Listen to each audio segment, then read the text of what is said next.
अस्तित्वाची, शौर्याची, पराक्रमाची, या मातीमधल्या कणाकणातील मौल्यवान रत्नांची, या मातीमधल्या कणाकणातील मौल्यवान रत्नांची, कर्तृत्व इथे गगनाला भिडे, परिमोल जाणून घेऊ व्यक्तिविशेष, व्यक्तिविशेष, व्यक्तिविशेष, व्यक्तिविशेष.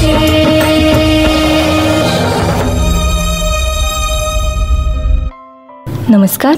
MPSC गुरुमध्ये मी आरजे गुंजन आपले सहर्ष स्वागत करते. विद्यार्थी मित्रांनो, व्यक्तिविशेष या सत्रामध्ये आज आपण जाणून घेणार आहोत वसंतदादा पाटील यांच्याबद्दल माहिती. चला तर मग ऐकूया वसंतदादा पाटील यांचा परिचय. महाराष्ट्रातील सहकार क्षेत्राला एक वेगळे निर्णायक वळण देऊन विकास साधणारे नेते म्हणजे वसंतदादा बंडूजी पाटील.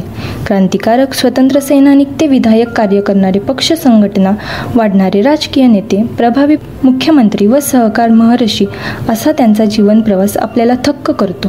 वसंतदादा पाटील यांचे वडील बंडूजी व आई रुक्मिणीबाई यांच्या पोटी जन्मलेल्या वसंतदादांचे शिक्षण जेमतेम 7वी पर्यंत झाले. सांगली जिल्ह्यातील मिरज तालुक्यातील पद्दाळे या छोट्या गावी जन्मलेल्या वसंतदादा 1977 ते 1975 या काळात 4 वेळा महाराष्ट्राचे मुख्यमंत्री झाले. एकूणच त्यांनी सुमारे 4 वर्ष राज्याचे मुख्यमंत्रीपद सांभाळले. ते काही काळ राजस्थानचे राज्यपाल देखील होते. वसंतदादा पाटील त्याआधी 1972 मध्ये प्रथम मंत्री झाले. तसेच स्वतंत्र भारतातल्या पहिल्या निवडणुकीतच ते सांगलीतून आमदार म्हणून निवडून आले होते. पुढील काळात सुमारे 25 वर्षे त्यांनी सांगलीचे प्रतिनिधित्व विधानसभेत व लोकसभेत केले.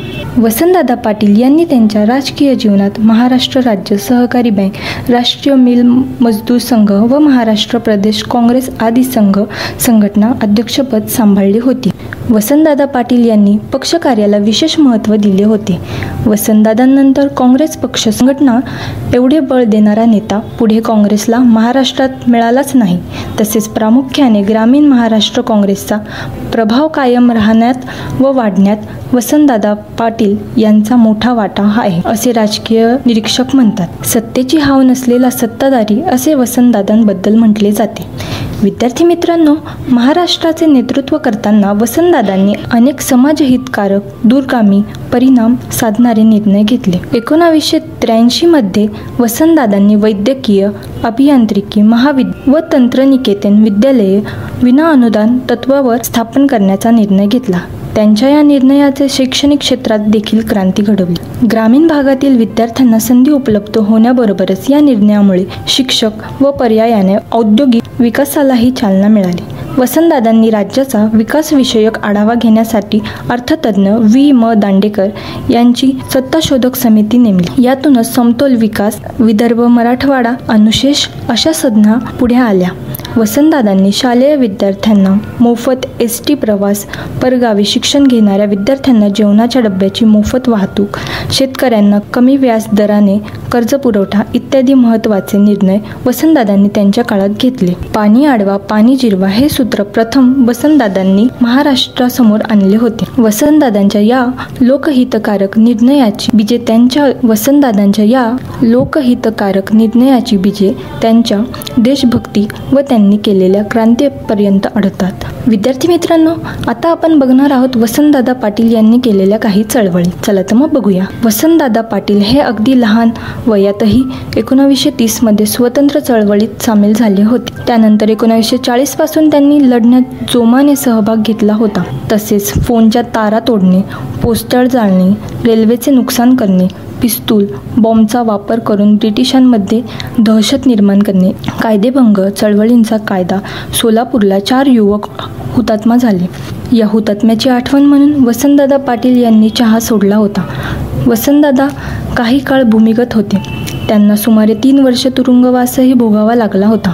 1943 मध्ये वसंतदादांनी तुरुंगातून निसटण्याचा प्रयत्न केला असता त्यांना खांद्याला गोळी लागली होती. 1963मध्ये वसंतदादांना तुरुंगवास देखील भोगावा लागला होता.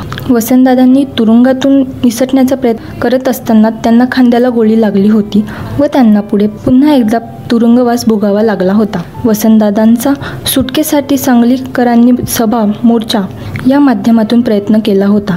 या प्रयत्नात रामनंद भारती, ब्यानाथ पौ देखील सहभागी होते. सातारा, सांगली या भागात वसंतदादा स्वातंत्र्य लढ्यात क्रांतिसिंह नाना पाटील, यशवंतराव चव्हाण यांच्याबरोबर आघाडीवर होते. स्वातंत्र्य मिळाल्यावर स्थानिक स्वातंत्र्य सैनिकांकडून शस्त्रास्त्रे परत घेऊन त्यांच्यामध्ये विधायक कार्य करण्याची प्रेरणा निर्माण करण्याचे महत्त्वपूर्ण काम वसंतदादांनी केले होते. वसंतदादांच्या महाराष्ट्राच्या उभारणीत सर्वात महत्त्वाचे कार्य म्हणजे त्यांनी सहकार क्षेत्राचा केलेला विकास व विस्तार होय.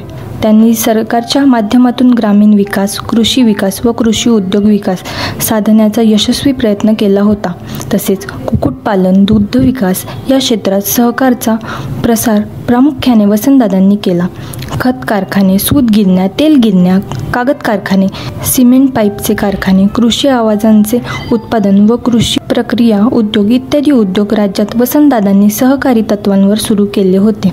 1956-57 मध्ये त्यांनी शेतकरी सहकारी साखर कारखान्यांची स्थापना केली होती. त्यावेळी त्यांनी स्वतः शेतामध्ये जाऊन ऊस कसा लावायचा त्याचे शेतकऱ्यांना प्रशिक्षण दिले होते.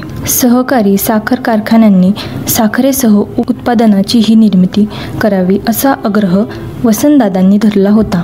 तसेच कारखान्यांच्या परिसरात शिक्षण, आरोग्य, इतर उद्योग व मूलभूत सोयीसुविधा या क्षेत्रांचा विकास साधण्यासाठी विकास निधी वेगळा काढण्याची कल्पना त्यांनी रुजवली होती. त्यामुळे आज महाराष्ट्रात कारखान्यांना जोडून निर्माण झालेली विकास केंद्रे आपल्याला दिसतात. वसंतदादांनी डेक्कन शुगर इन्स्टिट्यूटची स्थापना करून संशोधनाला चालना दिली. या संस्थेचे नाव आज वसंतदादा पाटील शुगर इन्स्टिट्यूट देण्यात आले आहे. आज राज्यात छोट्या मोठ्या सरकारी पतसंस्थांचे जाळे उभे राहिलेले दिसून येते. यामध्येही वसंतदादांचा मोठा वाटा आहे. विद्यार्थी मित्रांनो, सहकार क्षेत्रातील या अद्वितीय कामगिरीमुळे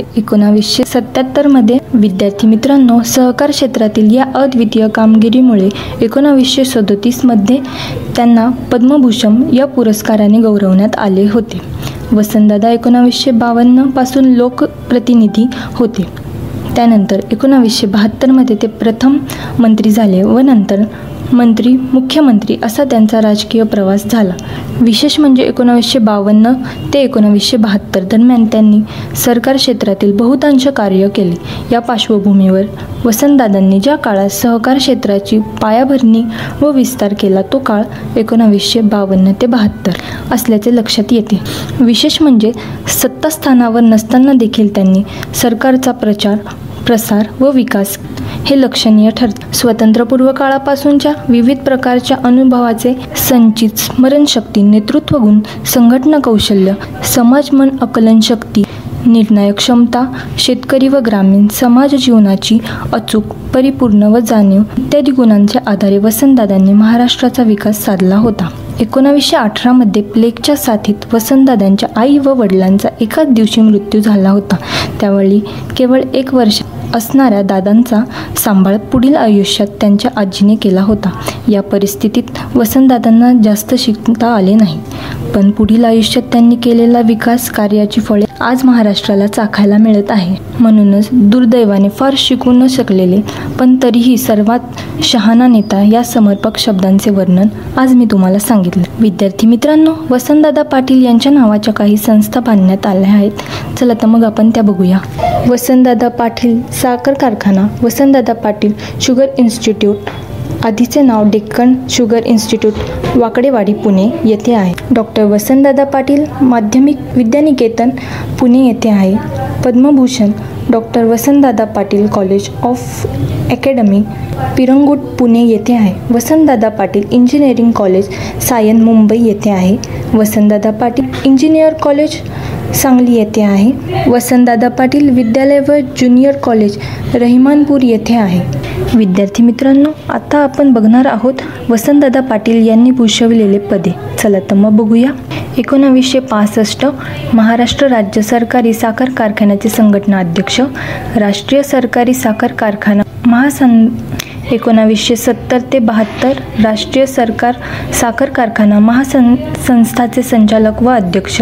1970 ते 71 साखर निर्यात मंडळाचे अध्यक्ष होते. 1967 मध्ये महाराष्ट्र प्रांतिक काँग्रेस अध्यक्ष म्हणून त्यांची निवड झाली होती.